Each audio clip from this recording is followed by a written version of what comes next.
भगवान विष्णु के मोहिनी रूप की अद्भुत गाथा। बहुत समय पहले की बात है, जब इस सृष्टि में देवताओं और असुरों के बीच निरंतर संघर्ष चला करता था। देवता जो धर्म और सत्कर्म के मार्ग पर चलते थे, ब्रह्मा विष्णु और महेश की कृपा से अपने कर्तव्यों का पालन करते थे। वहीं असुर शक्ति भोग विलास में डूबे अधर्म के पथ पर बढ़ते चले जाते। दोनों ही ब्रह्मा के संतान थे, लेकिन सोच और आचरण में जैसे धरती और आकाश का अंतर था। उस समय स्वर्ग में एक बड़ा संकट आ खड़ा हुआ। देवताओं के राजा इंद्र का सिंहासन डगमगाने लगा था, क्योंकि असुर हर बार युद्धों में उन्हें हरा दिया करते। देवताओं की शक्ति धीरे धीरे क्षीण हो रही थी। दूसरी ओर असुर अपनी ताकत और अहंकार में इतने बढ़ गए कि उन्होंने तीनों लोकों में आतंक मचा दिया। देवता घबराए, चिंतित होकर भगवान विष्णु के पास गए। विष्णु जी ने उनकी बात सुनी और शांत स्वर में कहा, देवताओं, अभी तुम्हारी शक्ति लौटा सकते हैं, पर इसके लिए धैर्य, परिश्रम और थोड़ी चतुराई दोनों की आवश्यकता होगी। तुम्हें अमृत प्राप्त करना होगा ताकि अमरत्व पा सको और असुर तुम्हें कभी पराजित ना कर सके। देवताओं ने पूछा, भगवान, अमृत कहाँ से मिलेगा? भगवान विष्णु बोले, क्षीर सागर के गर्भ से, परंतु उसे प्राप्त करना आसान नहीं। तुम्हें समुद्र मंथन करना होगा।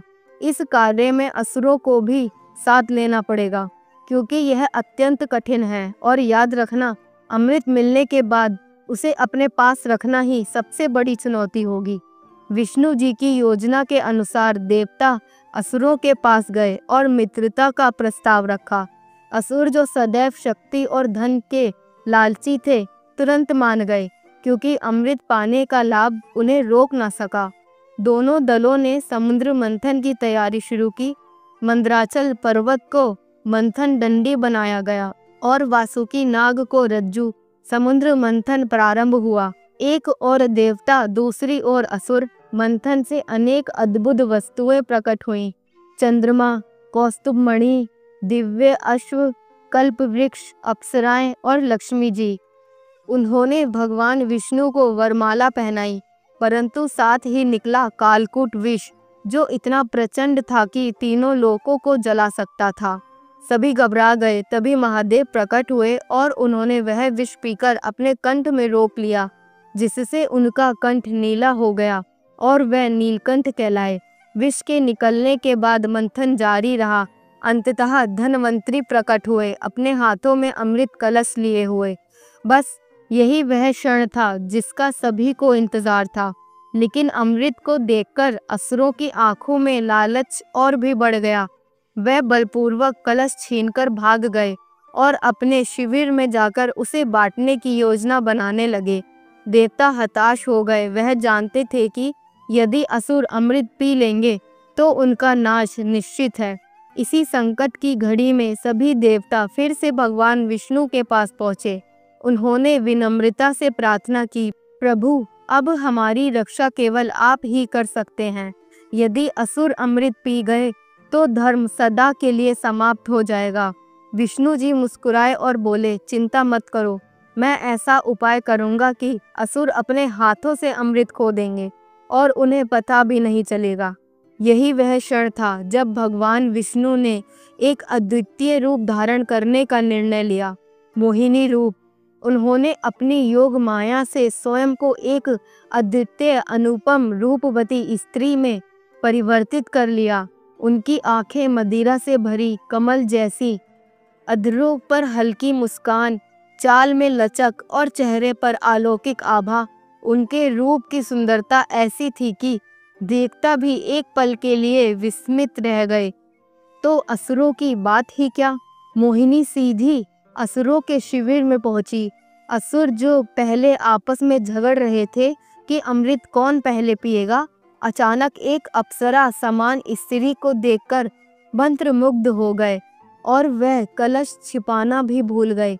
मोहिनी ने मधुर स्वर में कहा, हे वीरों, लगता है आप किसी महत्वपूर्ण कार्य में लगे हैं, पर आपके बीच तो कलह मची है। अगर आप चाहें तो मैं आपके लिए अमृत बांट सकती हूँ, ताकि कोई अन्याय ना हो। पर एक शर्त है, जो भी नियम मैं बताऊंगी उसका पालन करना होगा। असुर जो पहले ही उनके रूप और वाणी से मोहित थे, बिना सोचे समझे मान गए। मोहिनी ने एक स्वर्ण पात्र लिया और अमृत कलश से अमृत निकालने लगी। उन्होंने बड़ी चतुराई से अमृत केवल देवताओं को पिलाया, जबकि असुर देखते ही रह गए। असुरों को लगा कि उनका भी समय आएगा, लेकिन मोहिनी की गति और योजना ऐसी थी कि एक एक करके सभी देवता अमृत पी गए। असुर तब तक मोहित रहे जब तक उन्हें एहसास नहीं हुआ कि उनके साथ छल हो चुका है।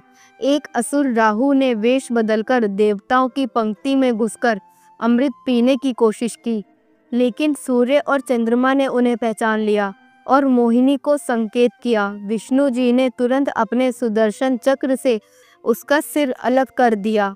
अमृत की एक बूंद उसके गले तक पहुंची थी, इसलिए उसका सिर अमर हो गया और वह राहु बन गया, जो सूर्य चंद्रमा को ग्रसने का प्रयास करता है, जिसे हम ग्रहण कहते हैं। जब असुरों को सच्चाई पता चली, वे क्रोधित हो गए और युद्ध छेड़ दिया। पर अब देवता अमृत पी चुके थे, वह अजय बन गए। असुरों की हार हुई और वह पाताल लोक की ओर भाग गए। मोहिनी रूप में भगवान विष्णु ने देवताओं को विजय दिलाई और फिर अपना वास्तविक स्वरूप धारण किया। देवताओं ने कृतज्ञता से उनके चरणों में सिर झुका दिया। विष्णु जी ने कहा, धर्म की रक्षा के लिए कभी बल, कभी बुद्धि और कभी माया का सहारा लेना पड़ता है। याद रखो, अहंकार और लालच हमेशा विनाश का कारण बनते हैं। इस प्रकार मोहिनी अवतार की यह अद्भुत कथा समाप्त हुई, जो हमें सिखाती है कि सत्य और धर्म की विजय केवल शक्ति से नहीं, बल्कि चतुराई और संयम से भी होती है। दोस्तों, मोहिनी अवतार की यह अद्भुत गाथा हमें सिखाती है कि जब तक हम सच्चाई के मार्ग पर हैं, कोई भी छल कपट हमें हरा नहीं सकता। जैसे भगवान विष्णु ने देवताओं की रक्षा के लिए मोहिनी रूप धारण किया, वैसे ही जीवन में भी धर्म और न्याय की रक्षा करना हमारा कर्तव्य है। अगर आपको यह कथा पसंद आई हो और इससे आपके दिल में श्रद्धा और भक्ति की भावना जागी हो, तो इस वीडियो को लाइक करें, अपने फ्रेंड्स और फैमिली के साथ शेयर करें और ऐसी ही प्रेरणादायक एवं पौराणिक किस्से सुनने के लिए चैनल को सब्सक्राइब ज़रूर करें। अगली कथा में फिर मिलेंगे एक नई सीख और नए संदेश के साथ। जब तक के लिए जय श्री हरि, हर हर महादेव।